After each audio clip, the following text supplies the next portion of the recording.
चलो अब हम इस सवाल को सॉल्व करेंगे, है ना। अब हम इस सवाल को सॉल्व करेंगे, ठीक है ना।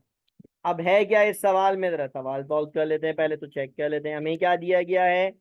हमें क्या दिया गया है, हमें सॉल्युबिलिटी प्रोडक्ट दी गई है इस सवाल में, है ना।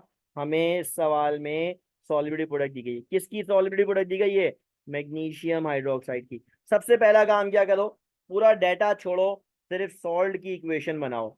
यानी अगर इस सॉल्ट को मैं पानी में डालूंगा, मैग्नीशियम हाइड्रोक्साइड को अगर पानी में डालूंगा तो क्या मिलेगा, एक मैग्नीशियम आइन मिलेगा बच्चों, इस पे +2 चार्ज होता है याद कर लो, और दो हाइड्रोक्साइड आइन मिलेंगे, हाइड्रोक्साइड पे -1 चार्ज होता है याद कर, ठीक है ना। अच्छा मानो अगर ये एक्स था तो ये कितना होगा, एक्स होगा, और ये कितना होगा, 2x होगा। क्यों कहा मैंने 2x होगा, तो देखो 1 मैग्नीशियम हाइड्रोक्साइड से 1 मैग्नीशियम आइन और 2 हाइड्रोक्साइड आइन मिल रहे हैं, यानी 1:2 का रेशो है। तो अगर ये x होगा तो ये भी x होगा, तो हाइड्रोक्साइड कितने होंगे, 2 टाइम्स x होंगे, 2 टाइम्स x होंगे। बच्चों ये बात समझ में आई, ये पॉइंट समझ में आया, क्लियर है, ये समझ में आ गया ना।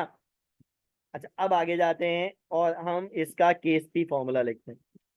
केएसपी फॉर्मूला क्या बनेगा, केएसपी फॉर्मूला क्या होता है, कंसंट्रेशन ऑफ कैटाइन, कैटाइन कौन है, मैग्नीशियम आइन, पावर 1, मोल 1 तो power 1, into concentration of anion, A9 कौन है, हाइड्रोक्साइड, मोल कितने, 2, तो ये पावर बन जाएंगे, मोल को पावर में लिखेंगे, ठीक है ना, मोल को किस में लिखेंगे, पावर में। अच्छा अब अगर इसका जनरल केएसपी फॉर्मूला बनाने की तरफ जाएं तो देखो हम कहेंगे मैग्नीशियम आयन की कंसंट्रेशन किसके बराबर है, एक्स के बराबर है, तो एक्स की पावर 1। हाइड्रोक्साइड आयन की कंसंट्रेशन किसके बराबर है, 2x के बराबर है, तो 2x की पावर 2।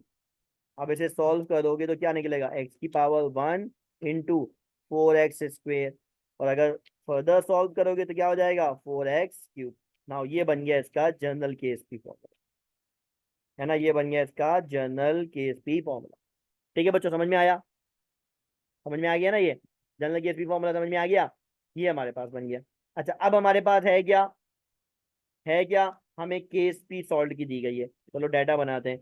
केएसपी की वैल्यू हमें दी गई है बच्चों, कितनी है वो, 9 एक्सपोनेंशियल -8, 9.0 एक्सपोनेंशियल -8। यूनिट क्या है केएसपी का, मोल क्यूब पर DM9, है ना, मोल क्यूब पर DM9। अच्छा हमें मालूम क्या करना है, solubility of the salt in mole per DM³ मालूम करना है, सॉल्युबिलिटी इन मोल पर DM³ मालूम करना है, मोल पर DM³ मालूम करना है, क्या होता है ये एक्स, ये मालूम करना है।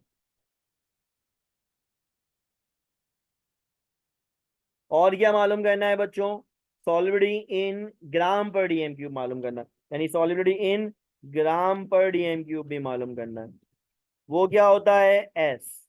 अच्छा भाई ये भी मालूम कर लेते हैं, और क्या मालूम करना है, कंसंट्रेशन ऑफ आइंस मालूम करना है ना, कंसंट्रेशन ऑफ आइन मालूम करना है, तो आइन तो दो हैं, आइन तो दो हैं, तो कंसंट्रेशन ऑफ आइन, तो मानो मैग्नीशियम आइन मालूम करना है, वो किसके बराबर है, एक्स के ही बराबर है।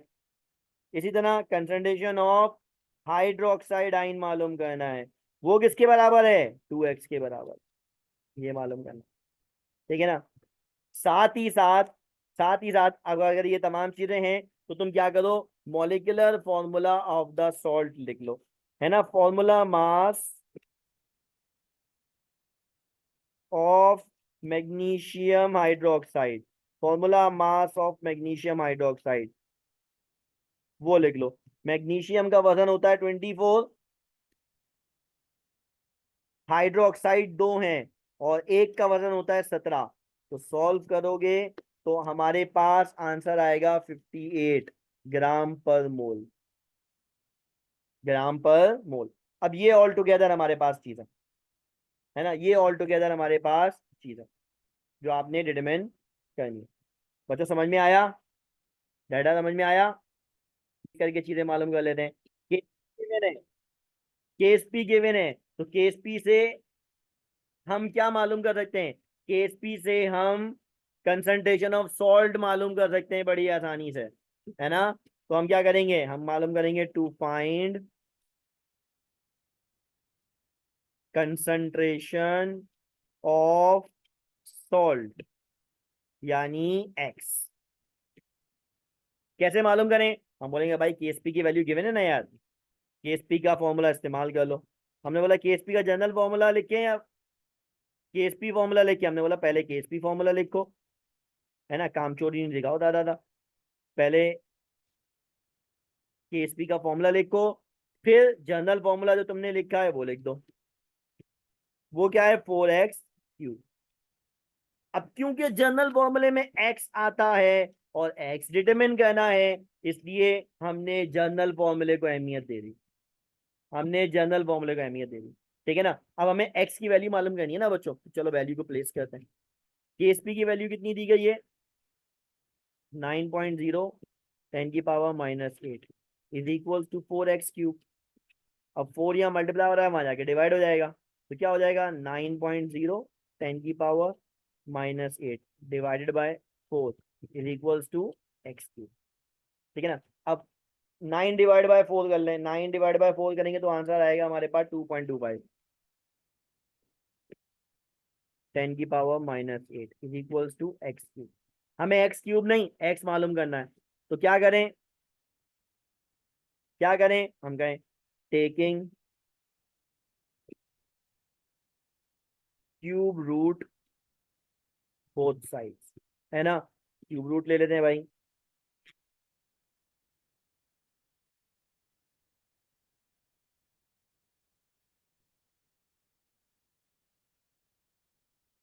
तो होगा क्या, इससे ये सॉल्व हो जाएगा। और जब हम क्यूब रूट लेंगे, क्यूब रूट लेंगे किसका? 2.25 एक्सपोनेंशियल माइनस 8 का, है ना। 2.25 एक्सपोनेंशियल माइनस 8 का, तो हमारे पास आंसर क्या आ जाएगा? 2.82 एक्सपोनेंशियल माइनस 3। और एक्स का यूनिट क्या होता है?